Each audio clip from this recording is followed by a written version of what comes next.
Hi, everyone. Welcome to Headlines on A News. I'm Anita Sharma. Reverberations are being felt in Europe after the Riyadh talks, where U.S. Secretary of State Marco Rubio met with Russian Foreign Minister Sergei Lavrov to discuss the Ukraine war and efforts to end it. In fact, they say teams will be appointed to negotiate the end of the war. What should be Europe's next move? Does it even have a move, given that Rubio has stated Tuesday's meeting paves the way for a grander one between U.S. President Donald Trump and Russian President Vladimir Putin? Joining me to discuss all this further is Leonidio Paulo Ferreira. He is a deputy editor-in-chief of Diário de Notícias in Lisbon, Portugal, as well as Miovic Rudolph, CEO of the Christian Medical Association of Ukraine. Good day to you, gentlemen. Hello, good morning. Europe, as you know, has been united on Brexit as well as COVID. Europe, Britain, and other European allies joined with the U.S. to support Ukraine when the war started. How will they handle, though, the crisis at this juncture? Leonidio, let's start with you, sir. Well, in Portugal, the level of public opinion support to Ukraine is very high. Is among the highest in Europe. I think this is related both with the very good idea that we have from our Ukrainian community. We have some 1,000 Ukrainian immigrants living in Portugal since the 90s, and it's a very well integrated community. And I think this is one of the reasons why there is a deep sympathy toward Ukraine in Portugal. The other reason is because Portugal is a small country. And historically, we have to defend our independence from other bigger countries like Spain, and even in the 19th century against France. Then, in some way, I think public opinion in Portugal identifies with the Ukrainians fighting against a big power as Russia.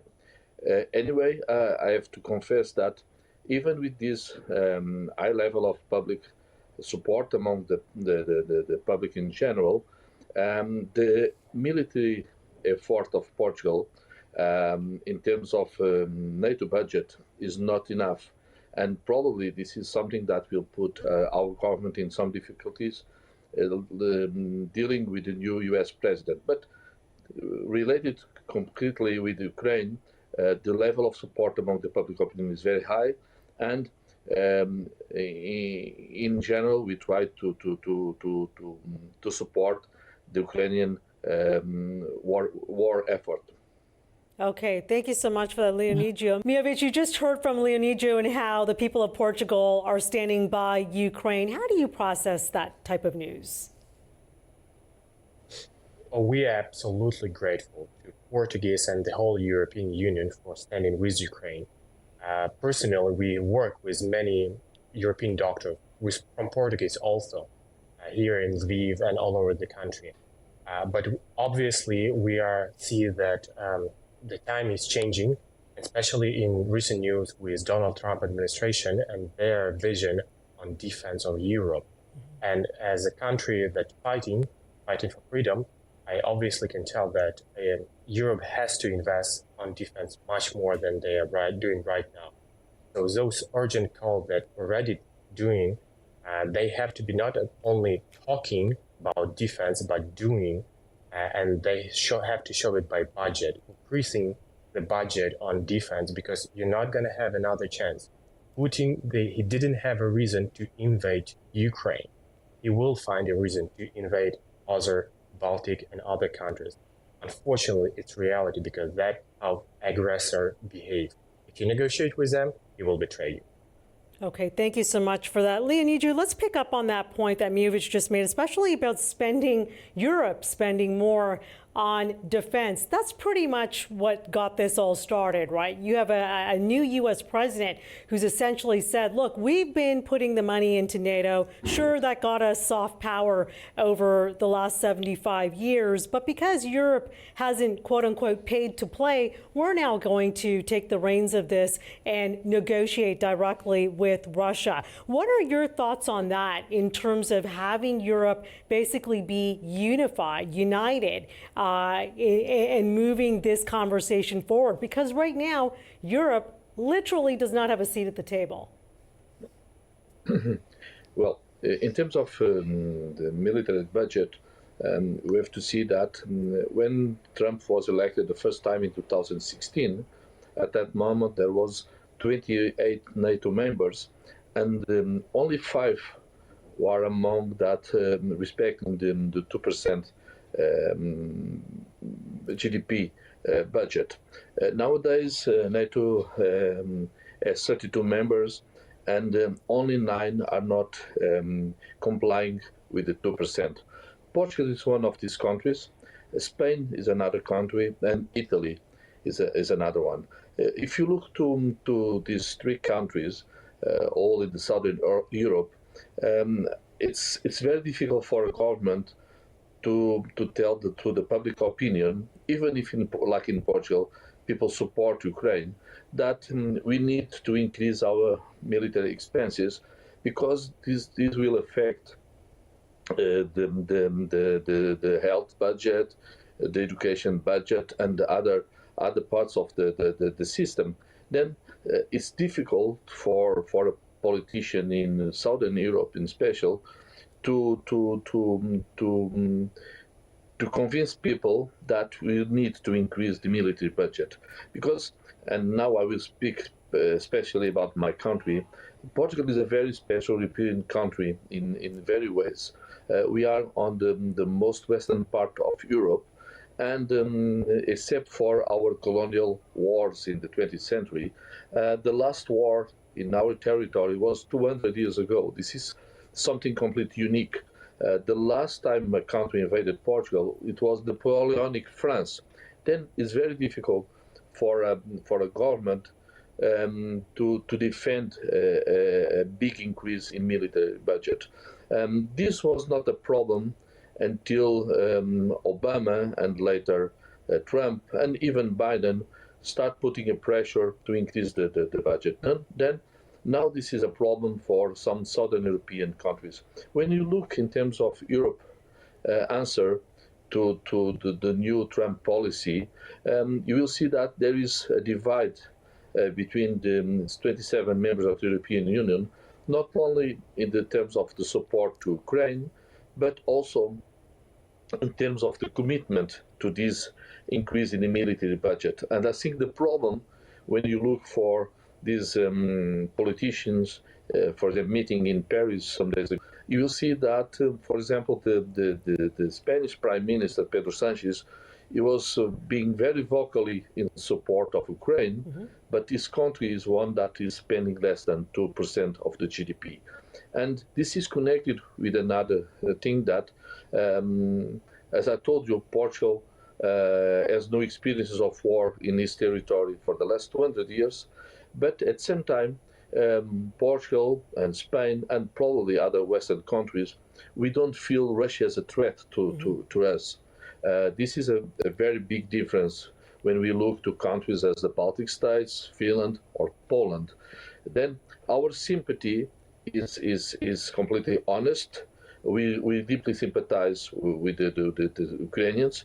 We did some effort to offer some military material and right. also other kind of help.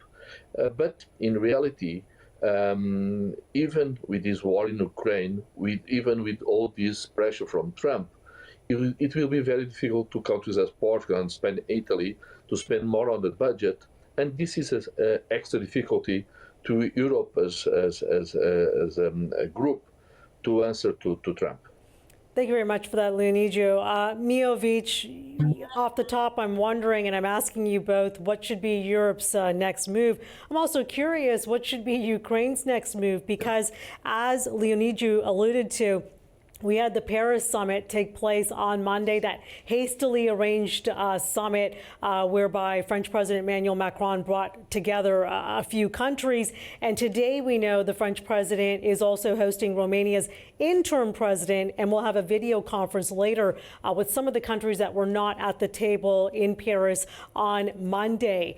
We also know that the president of Ukraine during this time was in Turkey, meeting with President Erdogan, trying to strengthen his friendship, his relationship, if you will, with Turkey. What are your thoughts on that? Yeah, I absolutely understand the feelings of Europeans, especially the countries that are further from Ukraine and Russia. But unfortunately, um, the war will impact on the whole continent.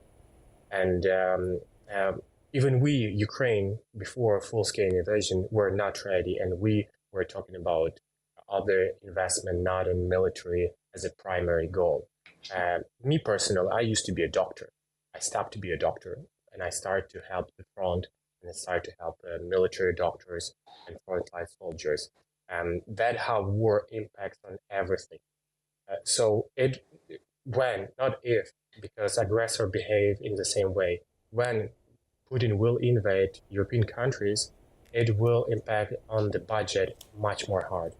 What we can see right now, Zelensky is trying to find a strength in other countries as Turkey to come back the partners that not only US but as Turkey and European Union can sit and talk about Ukraine with Ukraine.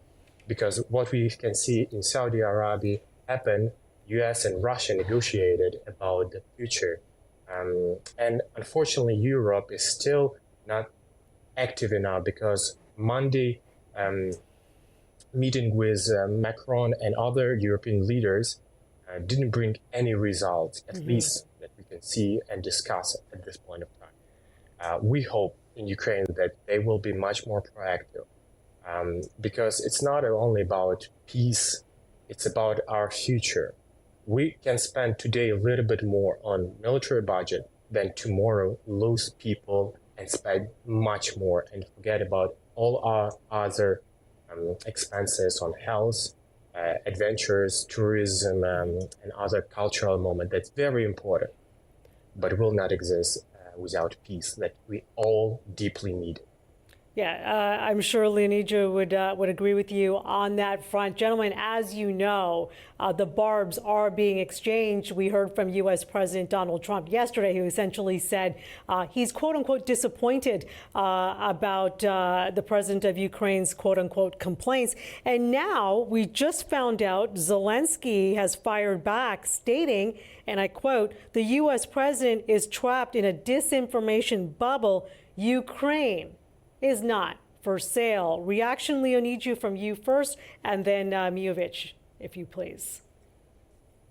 Well, I think it's very complicated to Ukraine if there is a problem of personal relations between Zelensky and Trump.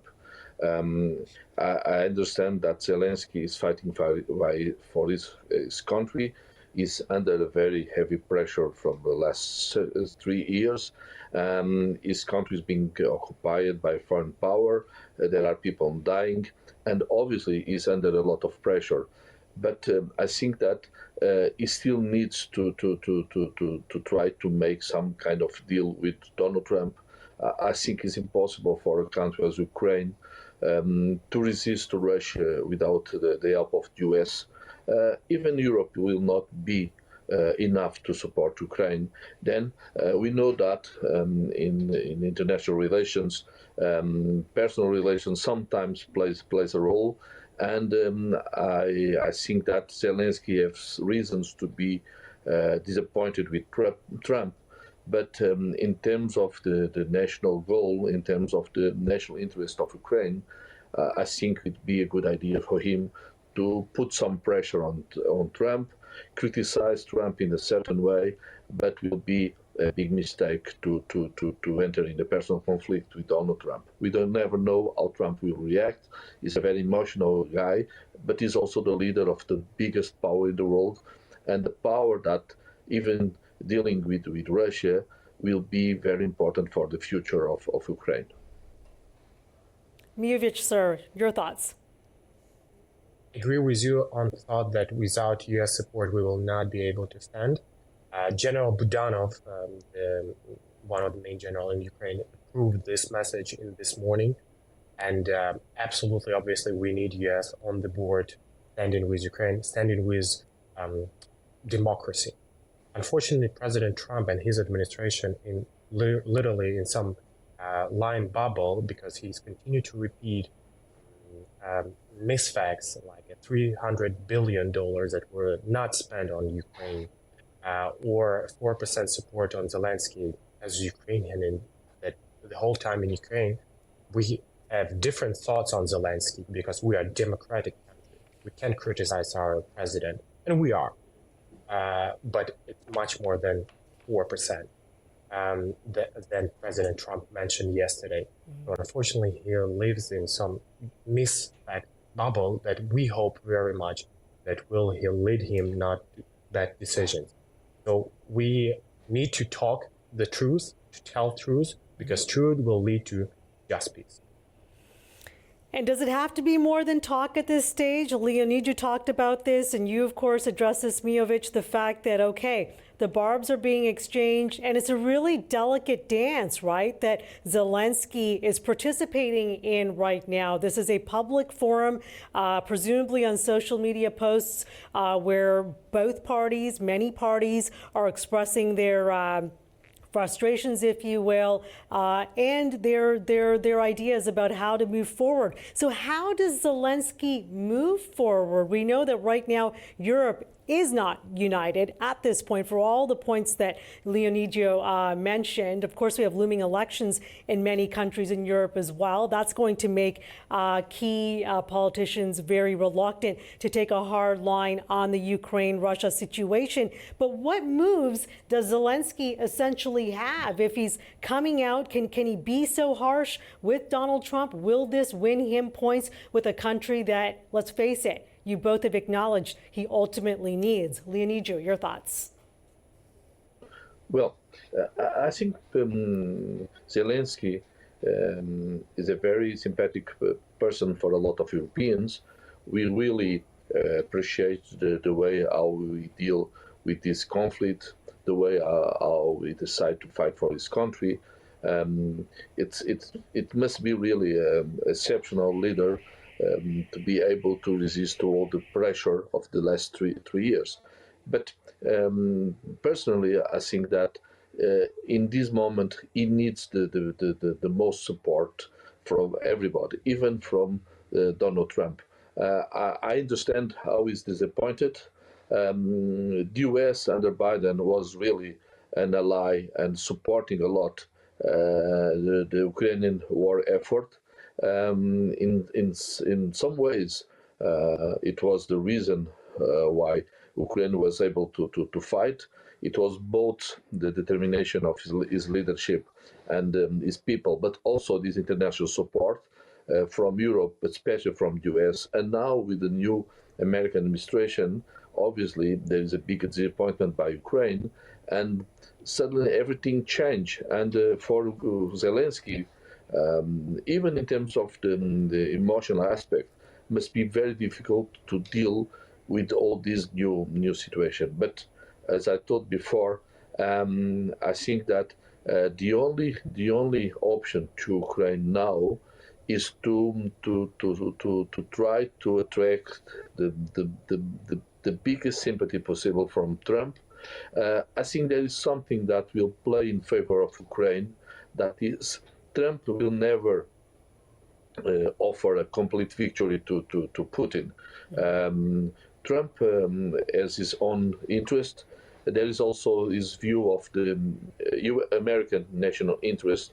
And obviously, if in this first moment it looks that Russia is winning, and is winning because the images of the yesterday meeting between Rubio and Lavrov was very good for Russia's image. Russia is not anymore a pariah in terms of the international relations, especially in the West.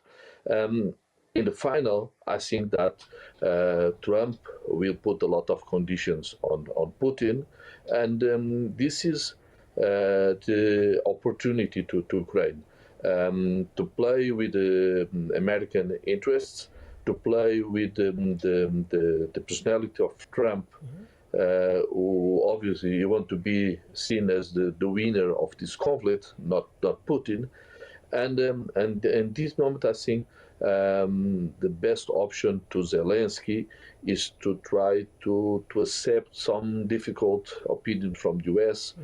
I know, and this is something difficult for me, as a Portuguese, probably someone from Ukraine will be better commenting this, but I imagine that Zelensky is also reflecting the national mood of the Ukrainians. In certain way, maybe these visions or these opinions is directed for the national public opinion. But obviously is something that will have an impact in diplomacy, and obviously it's something that will not be very, very nice for Trump. Mijovic, I touched on this earlier, and I'd like to dive deeper into it if I can. That meeting between Zelensky and Turkey's President Erdogan, it was obviously, we know that Zelensky postponed his trip to Saudi Arabia. So where there was some indication he would be in Saudi Arabia, albeit for separate meetings, not the Riyadh talks officially. But even that was taken off the table. There he was at a press conference with the Turkish president. He's trying to drum up support there. Is that the way to go? How significant do you think Turkey can be, arguably a country that's in this region? How much support can that country offer to this situation here? Great question. To be honest, we don't know what Turkey can offer, but we definitely know a couple things, that it's a part of big negotiation process that goes on, and I believe that also Trump statements also are the part of negotiation, because we can see one day he will send American troops to Ukraine, another day he will give up territory and give everything to Putin. So every day is different, and I think he's still trying to put negotiation on a way. So and the same is done by Zelensky. The visit to Turkey president, I think, also is trying to look for additional personalities in political way who can support. We see that not only Turkey interested, but China, since the beginning of full-scale invasion, are interested in much more to be the key player and impact on the situation. Because if Trump will give up Ukraine, give up territory, and give just immediate peace in any price, it will not be a victory. As Mr. Luigi mentioned, he need a victory. He need Nobel Prize in peace to get for this deal. But I believe that he need to put everything into right way, just peace.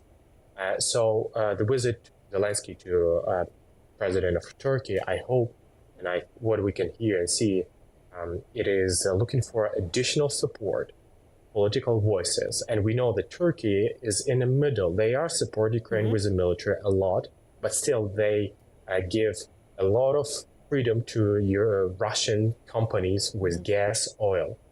So maybe Turkey president will push on Russia economy and also close some of the economical, because without oil and gas, Russia will collapse and will lose it. Great points all the way around. Leonidas, let's bring up a country that Mijovic just talked about, China. How does China register in all of this? So far, it's not directly on the table insofar as talks are concerned, but this is obviously a country that is a force to be reckoned with. How could Europe work with China here, if at all? Well, China is looking for this new tension between the US and Europe as an opportunity to be in good terms with Europe. I can talk about my country. Portugal was under heavy pressure from the Americans to avoid business with Chinese. This was already under Trump first administration, also under Biden. But suddenly, even with Biden in the White House, this well, I will not call conflict, but this tension between the US and Europe is offering China as opportunity to appear as a good partner and some country that still believes in globalization. And the Chinese diplomacy is working hard on that aspect. And same way, I think China is deeply affected by this effort of the US to rebuild the relation with Russia. We know that the war in Ukraine was not good for the world economy, and in that sense, it affected China. China needs a good international environment to keep its growth and to Communist Party to defend its legitimacy, improving the life of the Chinese people. But at the same time, because of the war in Ukraine, Russia became a partner of China, and in a certain way, a junior partner. And that was really important for China in a lot of ways. Now, when we look to this approach between the US and Russia from Europe, we can try to imagine that if there is a final goal by Trump of repeating in a certain way the Nixon move in the 70s. I remember that in the 70s, China and Russia, they were both communist parties, countries, but they have a lot of historical problems, a lot of conflicts, and the US was able to attract China to his camp. Now I think Trump must be trying to do the same but in a different way, trying to attract in some way Russia to his camp, and in this way trying to complicate the rise of China. It's a very complicated move. Obviously, could be only a long-term goal, but I think that in his idea of making America great again, maybe Donald Trump is trying to risk a lot of things. I want to stay with you for this question, and I will move to Mijovic right after. With respect to NATO, you have a NATO ally, arguably the power of NATO, the United States of America, threatening to upend a three-quarter of a century relationship with respect to this alliance, the NATO alliance. What is the future of NATO, sir? Well, Portugal is a founding member of NATO in 1949. We are a very Atlantist country. It's not only about geography, it's also a political option.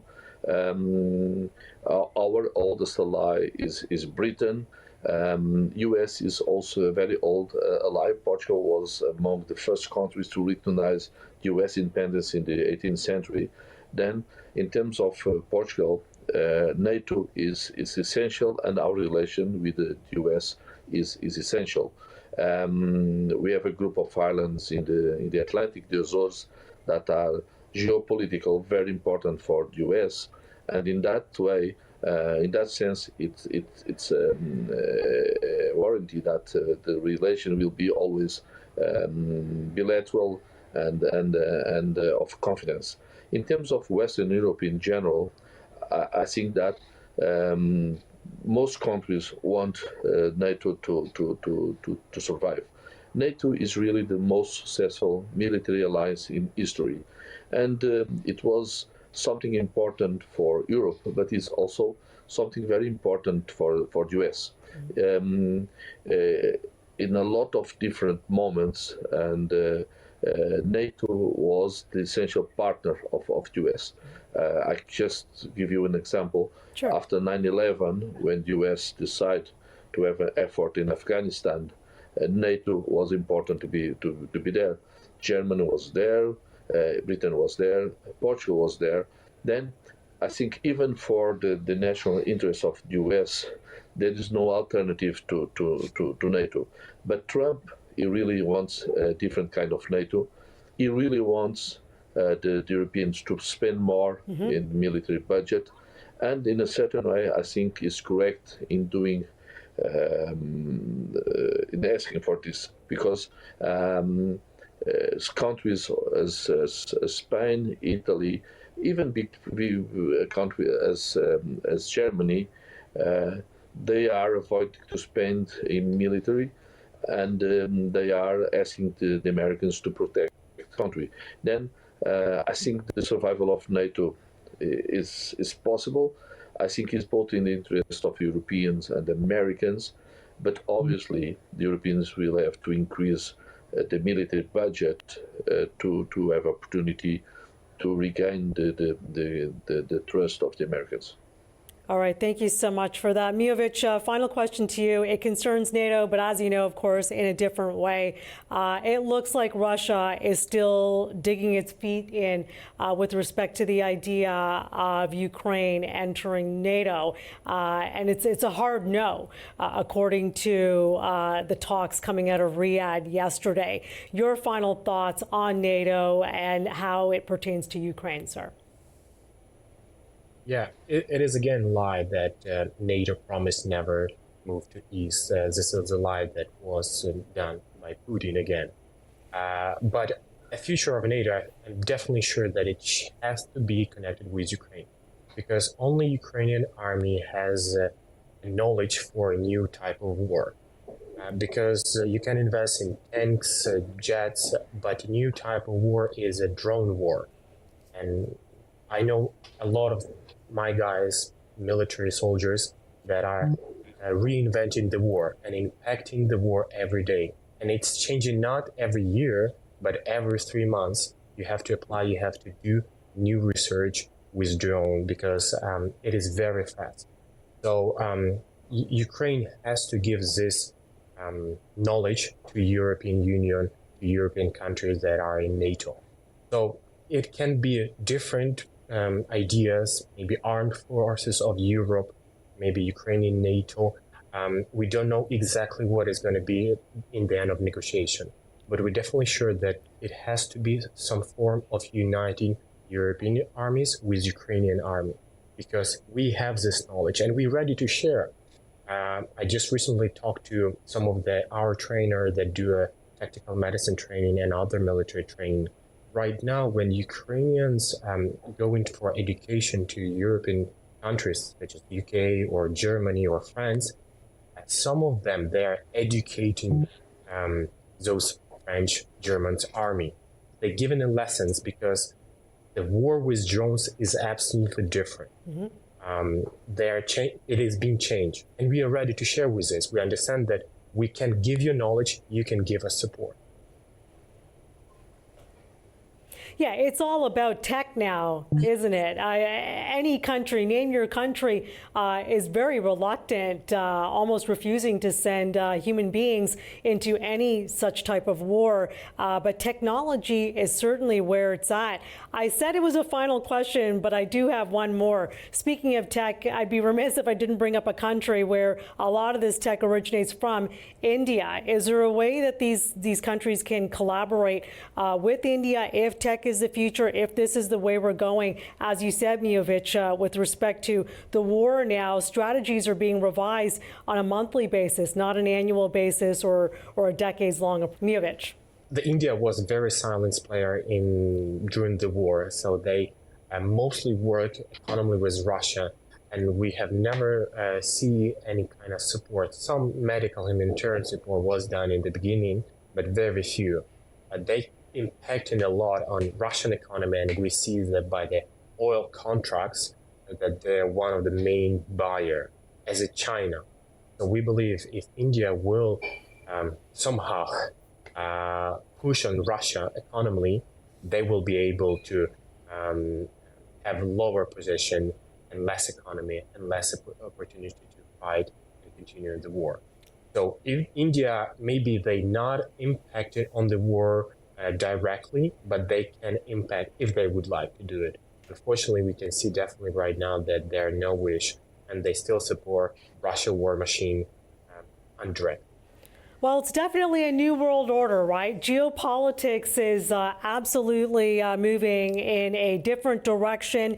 You've got a president who says he has a mandate. Voters, many would argue he does, and he's not wasting any time moving forward. Gentlemen, we'll have to leave it there. Leoniju Paulo Ferreira and Mijovich Rudolph, fascinating discussion all the way around, and I look forward to speaking with you again real soon. Thank you so much. Thank you. Thank you. I'm Anita Sharma for A News. Have a great day.